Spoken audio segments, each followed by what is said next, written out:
नमस्कार, हमारा उत्तराखंड देख रहे हैं आप। मैं हूं आपके साथ सपना दीपक मल्लेशिया। बुलेटिन का आगाज करेंगे। मुख्यमंत्री पुष्कर सिंह धामी ने होमगार्ड्स एवं नागरिक सुरक्षा स्थापना दिवस पर रैटिक परेड की सलामी ली। सीएम धामी ने इस दौरान कई घोषणाएं भी की हैं, जैसे पुलिसकर्मियों और एसडीआरएफ के तर्ज पर 9000 से अधिक फीट ऊंचाई पर सेवा देने पर होमगार्ड्स जवानों को 200 रुपए प्रतिदिन प्रोत्साहन राशि दी जाएगी। प्रशिक्षण पूरा होने के बाद एसडीआरएफ के साथ काम करने वाले होमगार्ड जवान को प्रतिदिन 100 प्रोत्साहन राशि दी जाएगी और इसके साथ ही 3 वर्ष दिए जाने वाले वर्दी भत्ते की प्रतिवर्ष किया जाएगा और 60 साल पूरे करने वाले को होमगार्ड कल्याण कोष से दी जाने वाली राशि 50,000 रुपए की जाएगी। और इस मौके पर सीएम धामी ने कहा कि महिला होमगार्ड की यह परेड राज्य की महिला सशक्तिकरण का बड़ा उदाहरण है।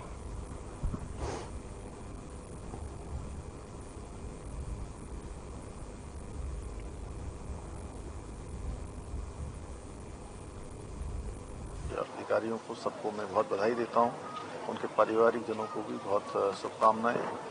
और हम सब लोग चूंकि जानते हैं कि हमारे होमगार्ड्स के जवान हर परिस्थिति में और जहां भी हमको उनकी जरूरत होती है वहां पर अपने कर्तव्य का भली भांति निर्वहन करते हैं। और सच बताऊं तो जहां कम होते हैं वहां हम होते हैं वाली उनकी जो एक काम करने की प्रवृत्ति है, कार्य व्यवहार है, कार्य संस्कार है, निश्चित रूप से वो हमारे लिए बहुत महत्वपूर्ण है। हमारी चारधाम यात्रा हो, कांवड़ यात्रा हो, कुंभ यात्रा हो, धार्मिक आयोजन हो या विशिष्ट महानुभावों के यहाँ के प्रवास हों।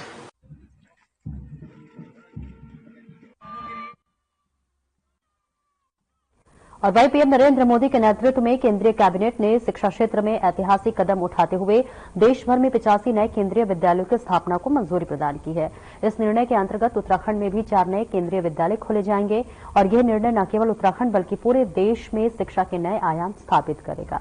उत्तराखंड जैसे पर्वतीय राज्य में इस पहल का विशेष महत्व है और 4 नए केंद्रीय विद्यालयों के खुलने से दूरदराज के इलाकों में रहने वाले छात्रों को भी आधुनिक और सुलभ शिक्षा प्राप्त करने का मौका मिलेगा। सीएम पुष्कर सिंह धामी ने इस ऐतिहासिक निर्णय के लिए पीएम नरेंद्र मोदी और केंद्रीय शिक्षा मंत्री का आभार व्यक्त किया है। उन्होंने कहा कि पीएम के नेतृत्व में उत्तराखंड को लगातार विकास के नए अवसर मिल रहे हैं।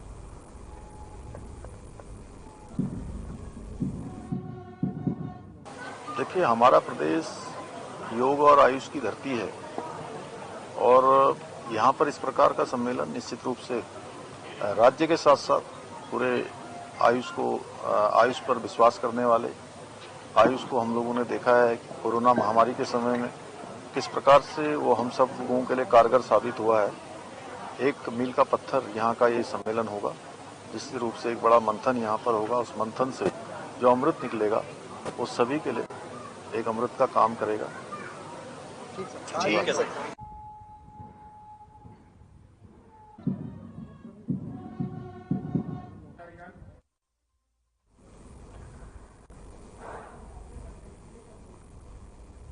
और काशीपुर के आरटीओ विमल पांडे के नेतृत्व में नगर क्षेत्र में बिना परमिट ओवरलोडिंग और प्राइवेट टैक्सियों में इस्तेमाल की जा रही वाहनों को टीएसआई ने धर दबोचा है। उन्होंने लगभग 75 गाड़ियों का चालान किया है। उन्होंने कहा कि इस तरीके की किसी भी गाड़ी को बख्शा नहीं जाएगा। कहा कि जो बिना परमिट की गाड़ी रोडों पर दौड़ रहे हैं वो इसके विरुद्ध कार्रवाई अमल में लाई जाएगी। साथ ही विदाउट टैक्स जमा किए हुए गाड़ी घूमती नजर आए उस पर भी चालानी कार्रवाई की जाएगी। और साथ ही उन्होंने कहा कि जिन गाड़ियों का समय निकल चुका है या तो उसके स्वामी गाड़ी का समय बताएं या फिर बढ़वाएं, अन्यथा गाड़ी को रोड पर न चलाएं। इसी के साथ ही उन्होंने कहा कि टैक्सी के बगैर जो प्राइवेट गाड़ियां टैक्सी में प्रयोग की जा रही हैं उनको भी किसी कीमत पर बख्शा नहीं जाएगा। उन्होंने कहा कि लगभग 75 गाड़ियों का चालान किया जा चुका है और ये क्रम आगे भी जारी रहेगा।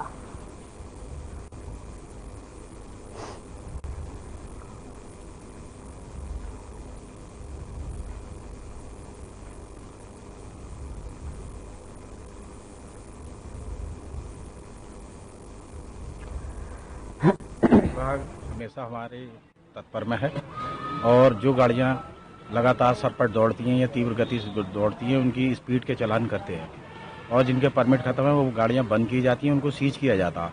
हमने 3 दिन में अभी 75 चालान किए हैं और लगभग 20 वाहन हमने बंद किए हैं। और जिनके पास ड्राइविंग लाइसेंस नहीं है, जिनके फिटनेस खत्म है या टैक्स खत्म है, उनके चालान किए जाते हैं और उनको बंद किया जाता है। और उसके बाद जो उनका जुर्माना होता है वो उनको देना होता है।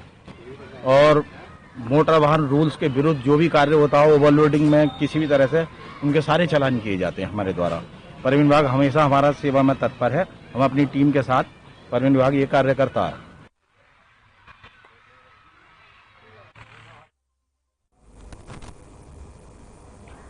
और चमोली के देवाल ब्लॉक के दूरस्थ सैनिक बाहुल्य गांव सवाड़ में जो है शहीद सैनिकों के स्मृति और सम्मान में आयोजित 3 दिवसीय 17वां अमर शहीद सैनिक मेले का आगाज हो गया है। गढ़वाल सांसद अनिल बलूनी ने मेले का शुभारंभ करते हुए क्षेत्रवासियों को शुभकामनाएं दी है। उन्होंने सवाड़ स्थित शहीद स्मारक पर पुष्पचक्र और श्रद्धा सुमन अर्पित करते हुए वीरभूमि के अमर शहीदों को नमन किया। इस दौरान गढ़वाल सांसद ने सवाड़ गांव में सैनिक म्यूजियम के लिए 10 लाख देने की घोषणा की है और उन्होंने कहा कि जल्द ही सवाड़ में केंद्रीय विद्यालय के प्रस्ताव को स्वीकृत कराया जाएगा। मेला समिति और क्षेत्रीय जनता ने परंपरागत वाद्य यंत्रों के साथ गढ़वाल सांसद का भव्य स्वागत करते हुए उनका आभार व्यक्त किया।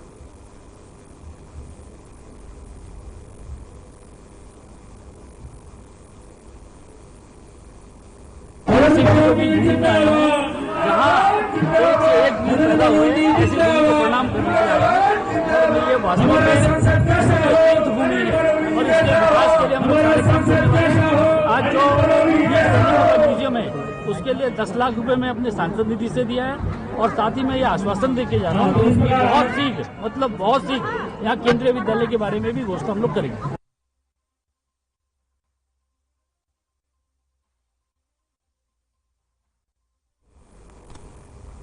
और खबर उत्तराखंड से है, जहां पर केंद्रीय कैबिनेट ने शिक्षा क्षेत्र में एक ऐतिहासिक कदम उठाया है। आपको बता दें कि प्रधानमंत्री नरेंद्र मोदी के नेतृत्व में देश भर में 85 नए केंद्रीय विद्यालयों की स्थापना को मंजूरी दे दी गई है, जिसके अंतर्गत उत्तराखंड में भी 4 नए केंद्रीय विद्यालय खोले जाएंगे और ये निर्माण न केवल राज्य बल्कि पूरे देश में शिक्षा के नए आयाम स्थापित करेगा। इस मौके पर भाजपा प्रदेश प्रवक्ता कमलेश रमन ने प्रधानमंत्री मोदी का धन्यवाद करते हुए अपनी खुशी जाहिर की है।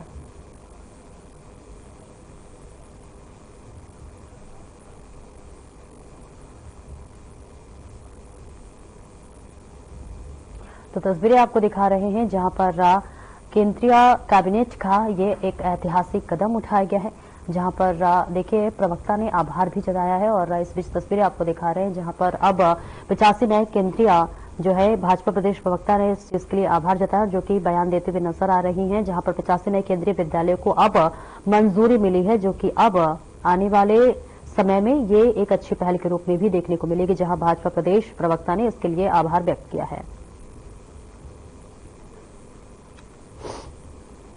देखिए, बहुत ही ऐतिहासिक निर्णय है। देश में जिस तरीके से 85 केंद्रीय विद्यालय देने का कैबिनेट ने फैसला किया केंद्रीय, तो मुझे लगता है कि उत्तराखंड को भी 4 केंद्रीय विद्यालय मिले हैं। ये हमारे लिए बहुत ही गर्व की बात है और बहुत ही खुशी होती है कि हमारे यहाँ एक बार फिर 4 विद्यालय मिलेंगे तो हमारे बच्चों का भविष्य संवरेगा। और शिक्षा के क्षेत्र में भी हम आगे बढ़ रहे हैं। जिस प्रकार से शिक्षा और स्वास्थ्य को लेकर के देश के प्रधानमंत्री जी आगे चल रहे हैं, मुझे लगता है कि उत्तराखंड में भी वही स्थान हम दोबारा रुकेंगे एक छोटे से ब्रेक के लिए, जल्द लौटते हैं।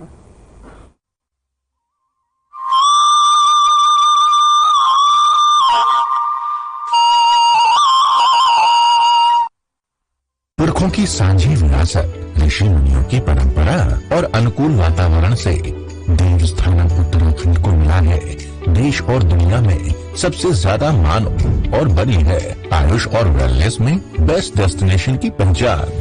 We all came here to clean our 5 chakras, and so far so good. We really enjoy it, and I give my best wishes for the government of Uttarakhand.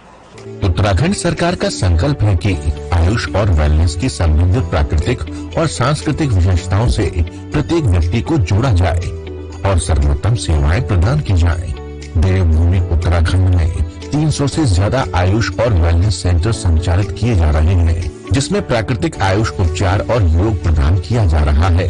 मेरे पाँव की हड्डी भी थोड़ी बढ़ गई थी और वो पंचकर्म भी मैंने कराया है और मेरा सारा ट्रीटमेंट यहाँ पे मुफ्त हुआ है और उसमें मुझे 90% फायदा हुआ है। राज्य में पहली बार इवनिंग ओपीडी संचालित की जा रही है, जिसमें प्रकृति परीक्षण और ऋतुचर्या के अनुसार गैर संक्रामक रोगों और गंभीर बीमारियों का उपचार किया जा रहा है। मेरे को MND था, मोटर न्यूरॉन डिजीज, जिसमें मुझे नसों में झंझनाहट होती थी और मेरा राइट हैंड वर्क नहीं कर पाता था। मैं पिछले 20 दिनों से यहाँ पर मात्रावस्थी और मरम चिकित्सा ले रहा हूँ, जिससे मुझे 50 से 60% रिमूव हो पा रहा है, आराम मिल पा रहा है। प्रधानमंत्री नरेंद्र मोदी के आह्वान पर इंटरनेशनल योगा डे का उत्तराखंड में सफल संचालन होता है। उत्तराखंड सरकार डिजिटल कार्यक्रम आयुर्वाणी और आयुर तरंगिनी मैगजीन के माध्यम से योग और आयुष से जुड़ी जानकारी जनता के बीच पहुंचा रही है। मुख्यमंत्री पुष्कर सिंह धामी के संकल्प से आयुष और वेलनेस में निवेश के द्वार खुले हैं। सांझी विरासत को संजो रही है उत्तराखंड सरकार। आयुष और वेलनेस है स्वस्थ जीवन शैली के आधार।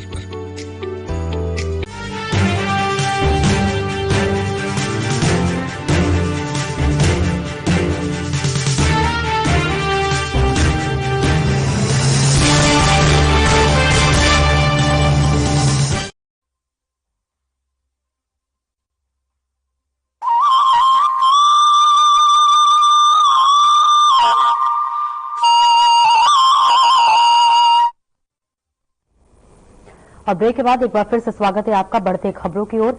बांग्लादेश में अल्पसंख्यकों के साथ हो रहे अत्याचार के खिलाफ पूरे देश में आक्रोश जन फैला हुआ है, जहां पर आगामी 10 दिसंबर को ब्राह्मण उत्थान समिति की अगुवाई में देहरादून के वेंजर ग्राउंड से आक्रोश मार्च निकालकर दूनवासी अपना विरोध जताएंगे। आपको बता दें कि बांग्लादेश में पिछले 4 महीनों में अल्पसंख्यक हिंदुओं पर अब हमलों में काफी बढ़ोतरी हुई है और इन घटनाओं ने भारतीय हिंदू समाज को झकझोर कर रख दिया है। उनका कहना है कि हिंदू मंदिरों और घरों को निशाना बनाया जा रहा है, जिससे पूरे भारत में आक्रोश की लहर है।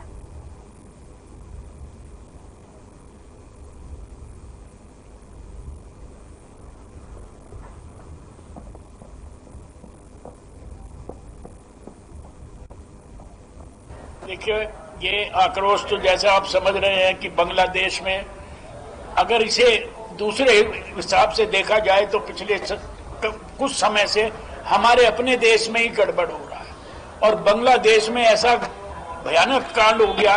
और जबकि बांग्लादेश मैं जो पढ़ता हूँ सुनता था कि ये बड़ा खुशहाल देश हो गया था और इसमें सब हिंदू मुस्लिम सब मिलकर रह रहे थे और यहाँ पे ट्रेड बहुत था, बहुत व्यापार था, यहाँ बहुत मैन्युफैक्चरिंग थी, कपड़ों का जूतों का बहुत भारी काम वहां से होता था और पूरे विश्व में वहां से मान जाता था।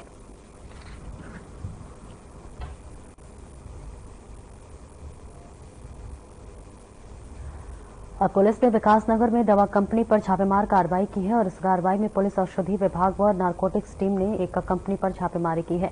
ये कंपनी छरबा लांघा रोड इंडस्ट्रियल एरिया पर मौजूद है। इस कंपनी जो हर्बल दवाइयों की आड़ में प्रतिबंधित नशे की दवाइयां बनाने की सूचना पुलिस को मिली है।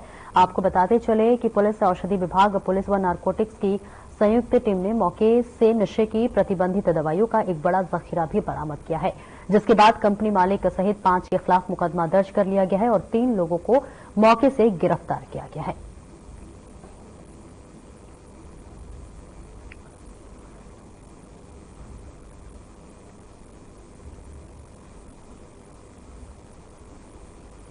देहरादून व सहसपुर थाने की टीम द्वारा एक हर्बल फैक्ट्री जो कि लांगा रोड पे ग्रीन हर्बल के नाम से थी, तो उसमें छापा मारा गया, जिसमें यह पाया गया कि उनके द्वारा कुछ प्रतिबंधित दवाइयां जो कि नशीले पदार्थों से संबंधित थी, करीबन 1921 कैप्सूल प्रो टैबलेट, जिनमें ब्यूप्रोनोफिन, टर्माडोल आदि दवाइयां थी।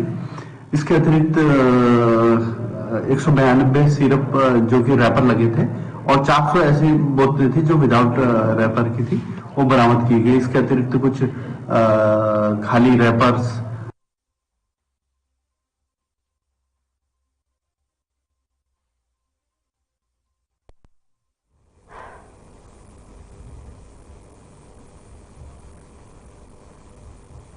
कुंभ मेला क्षेत्र में किसी भी प्रकार के खनन पर उत्तराखंड हाईकोर्ट की डबल बेंच द्वारा रोक के बावजूद हरिद्वार के बैरागी कैंप में गंगा सफाई के नाम पर पोकलैंड और जेसीबी मशीनें उतारने पर गंगा की अविरलता और अवैध खनन के खिलाफ कार्य करने वाले संस्था मात्र सदन ने जिले के अधिकारियों के साथ बैठक की, जिसमें उन्होंने बैरागी कैंप में साफ सफाई के नाम पर खनन किए जाने के उत्तराखंड सरकार के फैसले पर अपना विरोध दर्ज कराया। इस मुद्दे पर मात्र सदन को स्वराज सेवा दल और भारतीय किसान यूनियन ने अपना समर्थन दिया है और वही घंटा घर चले बैठक बेनतीजा रही, जहां पर जिसके बाद मातृ सदन के संत और सूरज सेवा दल और किसान यूनियन के सदस्य बैठक का बहिष्कार करते हुए खनन वाले स्थान पर धरना देने चल दिए। इनका आरोप था कि जिला प्रशासन उत्तराखंड शासन के आदेश के आगे बेबस है और हाईकोर्ट के आदेश का सरासर उल्लंघन है। बैठक में आए अधिकारियों केवल समय की बर्बादी कर रहे हैं और बैरागी कैंप में चल रहे अवैध खनन को रोकने से मना करते नजर आ रहे हैं।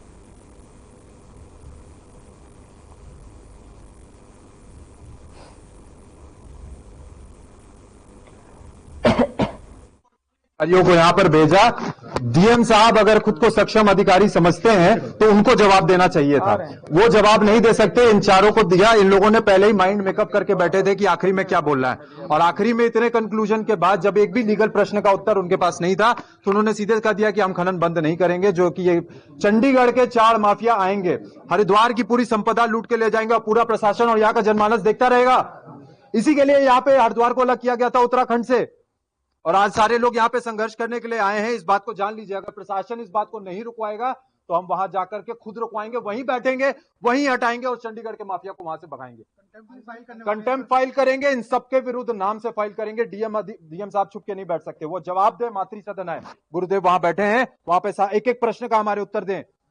हम लोगों ने कोई कच्ची कलियां नहीं खेली है, हम लोग कानूनी बात करते हैं। I am an advocate my self, हम हाईकोर्ट में खुद लड़ रहे हैं वहां पर। प्रशासन के जो आलाधिकारी हैं इनसे महाराज जी के नेतृत्व में जो एक बैठक मीटिंग हुई है, सबसे पहले ये डिप्लोमेटिक बात कर रहे हैं। ये बात अगर जो ड्रेजिंग की कर रहे हैं और कॉमर्शलाइज की कर रहे हैं, अगर यहाँ से मान लीजिए ये राष्ट्रीय राजमार्ग को ये जा रहा है पत्थर, तो इसका मतलब निश्चित तौर से ये पैसा लिया गया। अगर पैसा लिया गया तो कॉमर्शलाइज हो गया। देखिए, सीधी सी बात है, जो चैनलाइजेशन का काम हो रहा है वो रिवर ड्रेजिंग पॉलिसी के तहत हो रहा है, और रिवर ड्रेजिंग पॉलिसी गवर्नमेंट की पॉलिसी है, उसी के तहत काम हो रहा है।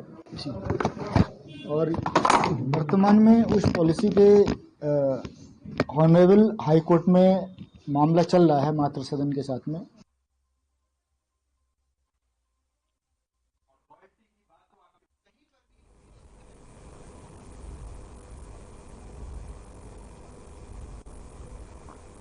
और रुकेंगे एक छोटे से ब्रेक के लिए, फौरन हाजिर होते हैं।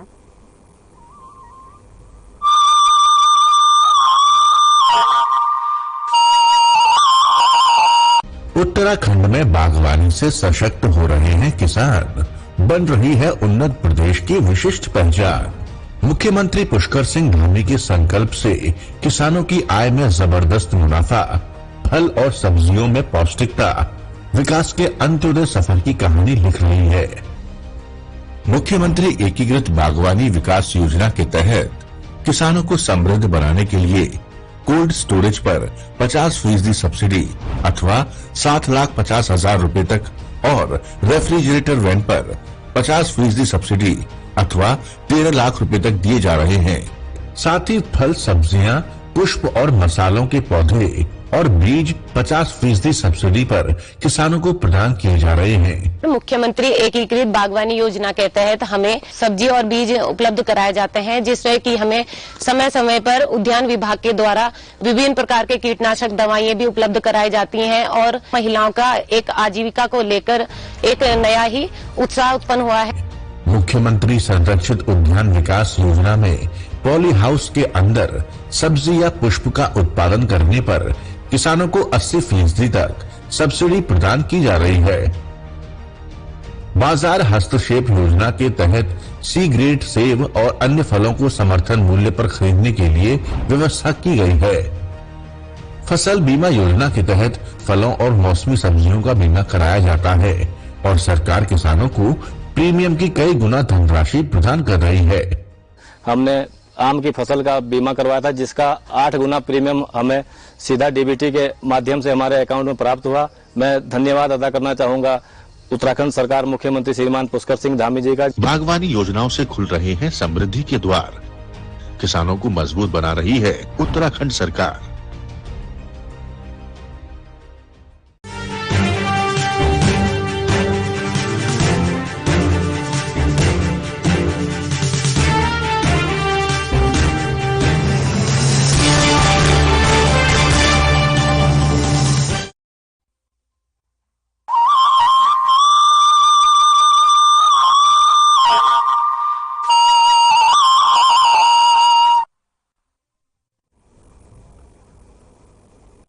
अब ब्रेक के बाद एक बार फिर से स्वागत है आपका। बढ़ते हैं खबरों की ओर।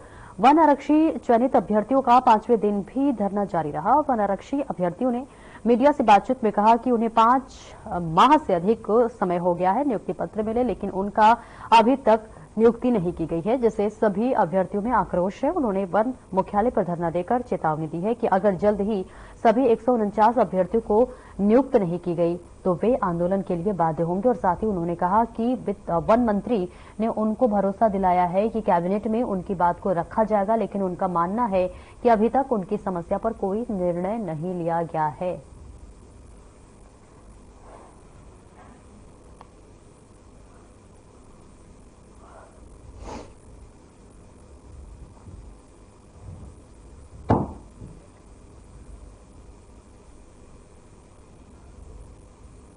जी, समस्या ये है कि मैं आपको पूरा प्रकरण एक बार बता देता हूँ कि वन आरक्षी प्रतीक्षा सूची वाला विषय है। ये वन आरक्षी पदों पर भर्ती होती है यूकेपीएससी द्वारा और 9 अप्रैल 2023 को इसका पेपर होता है और 15 जनवरी को इसका रिजल्ट निकलता है।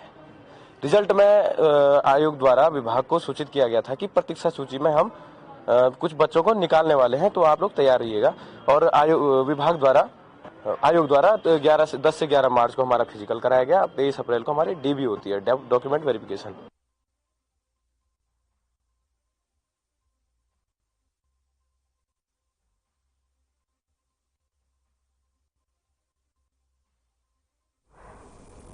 और जहां 1 वर्ष से निकाय चुनाव के लिए सरकार चुनाव नहीं करवा पा रही थी और चुनाव को टाल रही थी, वहीं अब चुनाव इसी वर्ष कराने के आदेश उच्च न्यायालय ने सरकार को दे दिए हैं। जिस क्रम में कांग्रेस पार्टी ने आगामी समय में होने वाले नगर निकाय चुनाव को लेकर जिला देहरादून में चुनाव प्रभारी प्रकाश जोशी को नियुक्त किया है।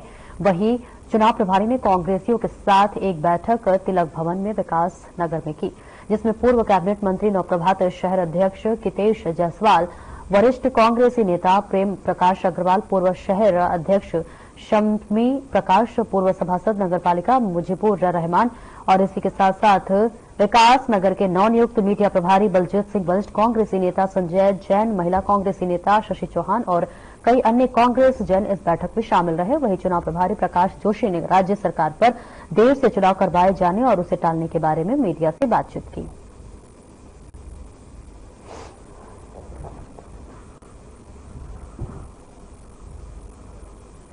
तो तस्वीरें आपको दिखा रहे हैं जहां पर कांग्रेस कार्यकर्ताओं के साथ ये महत्वपूर्ण बैठक हो रही है। नगर निकाय चुनाव पर चर्चा की जा रही है, जहां पर आपको बता दें कि उत्तराखंड के अलावा कई राज्यों में जो है नगर निकाय चुनाव है और ऐसे में सभी पार्टी पूरी तैयारी से जुटे हुए हैं। और ऐसे में देखिए इसकी बानगी अब देखने को मिल रही है उत्तराखंड में, जहां पर आपको बता दें नगर निगम चुनाव है और इसके लिए अब जो है कांग्रेस की ये महत्वपूर्ण बैठक की गई है।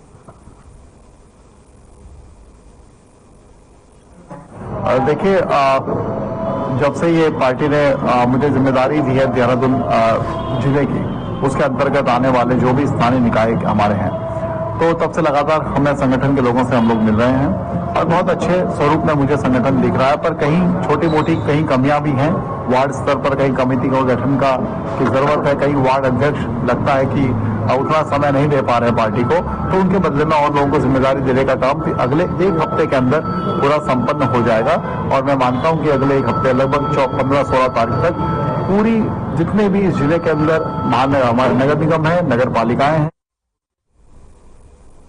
फिलहाल इस बुलेटिन में इतना ही। दीजिए इजाजत। नमस्कार।